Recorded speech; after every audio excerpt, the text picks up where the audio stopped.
மரண பயத்தை காட்டிட்டியே பரமா இப்படி சொல்ற மாதிரி தான். ஏன்டா ஸ்ரீலங்காவுக்கு ஃபாலோ ஆன் கொடுத்தோன்னு சொல்லிட்டு ஒரு கட்டத்தில் நம்மளே யோசிக்க வச்சுட்டாங்க. ஆமாங்க, அப்படிதான் இன்னைக்கு ஸ்ரீலங்காவோட பெர்ஃபார்மன்ஸ் இருந்துச்சு. இன்னைக்கு நம்ம வீடியோவில் இன்னைக்கு மேட்சை பற்றி தான் பார்க்க போகிறோம். நேற்று நாள் முடிவில் ஸ்ரீலங்கா ஃபர்ஸ்ட் இன்னிங்ஸில் 265 ரன் எடுத்தாங்க. 8 விக்கெட் போயிடுச்சு. எப்படியாவது நல்ல ஒரு பேட்டிங் பர்ஃபார்மன்ஸை கொடுத்து ஃபாலோ ஆனால் தவிர்த்துருவாங்க அப்படின்னு சொல்லிட்டு நம்ம எதிர்பார்த்தோம். ஆனால் இன்னைக்கு பார்த்தீங்கன்னா சரண் செயின் ரொம்ப வேகமாகவே குமாராவோட விக்கெட் எடுத்தார். அதுக்கப்புறம் பார்த்தீங்கன்னா தினுசா செஞ்சுரி அடித்ததுக்கப்புறம் அவரும் சரண் செயினோட பாலில் அவுட் ஆயிட்டாருங்க. இதனால இன்னைக்கு ஸ்ரீலங்கா 290 ரன்னுக்கே ஆல் அவுட் ஆயிட்டாங்க. இந்தியாவோட லீடு 200 ரன்னுக்கு மேலே போயிடுச்சு. இதனால இந்தியா என்ன சொல்லிட்டாங்க அப்படின்னா, நீங்களே திரும்ப பேட்டிங் பண்ணுங்க அப்படின்னு சொல்லிட்டு நம்ம ஃபாலோ ஆன் கொடுத்துட்டோம். ஸ்டார்டிங்கில் நம்மளோட பவுலிங் நல்லா தாங்க இருந்துச்சு. சிராஜ் வழக்கம் போல் நான் வேகமாக விக்கெட் எடுப்பேன் அப்படின்னு சொல்லிட்டு ஸ்டார்டிங்லேயே பார்த்தீங்கன்னா உடாராவோட விக்கெட்டை எடுத்தாரு. சரி, அதுக்கப்புறம் சட்டு புட்டுன்னு சொல்லிட்டு இந்தியா விக்கெட் எடுப்பாங்கன்னு நினைக்கும் போது கமல் மிசராவும் சூரிய பந்தாராவும் நல்ல ஒரு பார்ட்னர்ஷிப் போட்டாங்க. 2 பேருமே ஓடிஐ மாதிரி விளையாட ஆரம்பிச்சிட்டாங்க.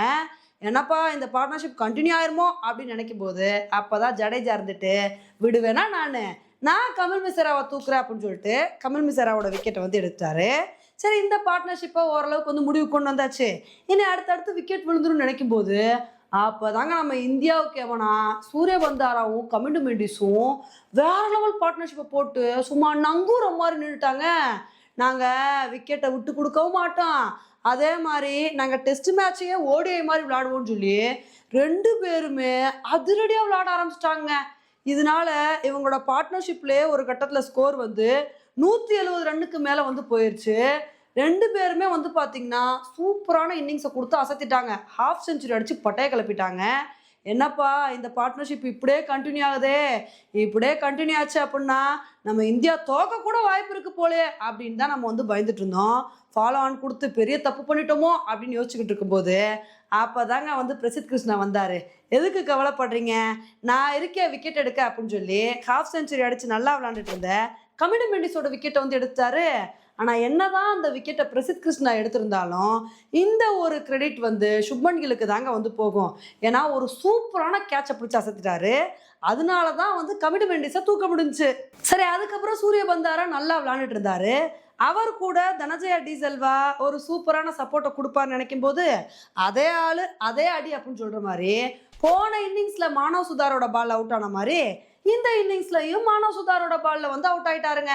அதுக்கப்புறம் சூரிய பந்தாரா 90 ரன்னுக்கு மேலே எடுத்து செஞ்சுரியை நோக்கி போய்கிட்டு இருந்தாரு. போன இன்னிங்ஸில் தான் பாவம் இவருக்கு செஞ்சுரி மிஸ் ஆயிடுச்சு. இந்த இன்னிங்ஸ்லையாவது மனுஷன் செஞ்சுரி அடிப்பார் அப்படின்னு நினைக்கும் போது அப்போதாங்க சூரிய பந்தாராவும் மானவ் சுதாரோட பாலில் ஸ்டெம்பிட் ஆயிட்டாரு. பாவங்க, அவரோட செஞ்சுரி மிஸ் ஆயிடுச்சு. சரி, அதுக்கப்புறம் திக்வல்லா நல்ல ஒரு இன்னிங்ஸை கொடுப்பார்னு நினைக்கும் போது அவரும் ஒரு கட்டத்தில் அவுட் ஆயிட்டாரு. இதனால இன்னைக்கு ஸ்ரீலங்கா நாள் முடிவில் பார்த்தீங்கன்னா 229 ரன் எடுத்திருக்காங்க. 6 விக்கெட் போயிடுச்சுங்க. இப்போ ஸ்ரீலங்கா 16 ரன்னு தான் லீடு எடுத்திருக்காங்க. ஆனால் உண்மையிலே ஸ்ரீலங்கா இப்போ ஒரு கிரிட்டிக்கலான சுச்சுவேஷனில் இருக்காங்க அப்படின்னு தான் சொல்லணும். ஏன்னா அவங்களுக்கு இன்னும் 4 விக்கெட் தான் பேலன்ஸ் இருக்குது. அந்த 4 விக்கெட்டை கையில் வச்சுட்டு அவங்க இன்னும் எவ்வளோ ரன் அடிக்க போகிறாங்க அப்படின்றது தெரியல. நம்ம இந்தியா நல்ல ஒரு பவுலிங் பர்ஃபார்மன்ஸை கொடுத்து அடுத்தடுத்து விக்கெட் எடுத்து ஸ்ரீலங்காவை வேகமாக ஆல் அவுட் பண்ணுறதுக்கான வாய்ப்புகள் இருக்குது. ஏன்னா பார்த்தீங்கன்னா ஸ்ரீலங்காவுக்கு இனி விளையாட அந்தளவுக்கு பேட்ஸ்மேன்ஸ் இல்லை. அதனால் நம்ம இந்தியா நல்ல ஒரு பவுலிங் பர்ஃபார்மன்ஸை கொடுத்து வேகமாக ஸ்ரீலங்காவை ஆல் அவுட் பண்ண தான் பார்ப்பாங்க. உண்மையில இந்தியா ஃபாலோ ஆன் கொடுத்தது நல்லது தாங்க. ஏன்னா இப்போ மழை ஒரு பெரிய பிரச்சனையாக வந்திருக்கு. அடிக்கடி மேட்சுக்கு இடையில மழை குறுக்கிடுறதுனால மேட்ச் சரியாக நடக்க மாட்டேங்குது. அதனால் நம்ம பேட்டிங் பண்ணியிருந்தோம்னு வச்சுக்கோங்களேன், இந்த மேட்ச் ட்ரால முடிஞ்சிருக்க கூட வாய்ப்பு இருக்குது. அதனால் இந்த மேட்ச்சில் நாங்கள் வின் பண்ணியே ஆகணும் அப்படின்னு தான் இந்தியா யோசித்து ஸ்ரீலங்காவுக்கு ஃபாலோ ஆன் கொடுத்தாங்க. நாளைக்கு நல்ல ஒரு பவுலிங் பர்ஃபார்மன்ஸை கொடுத்து சட்டுப்புட்டுன்னு விக்கெட் எடுத்து ஸ்ரீலங்காவை ஆல் அவுட் பண்ணி இந்தியா இந்த மேட்சை வேகமாக வின் பண்ணுறாங்களா அப்படின்றத பொறுத்து பார்க்கலாம். ஓகே ஃப்ரெண்ட்ஸ், இந்தியாவோட பவுலிங் பர்ஃபார்மன்ஸை பற்றி நீங்கள் என்ன நினைக்கிறீங்க அப்படின்றத என்னோட கமெண்ட் செக்ஷனில் போடுங்க. இதே மாதிரி இன்னொரு வீடியோவில் மீட் பண்ணுறேன். Bye friends.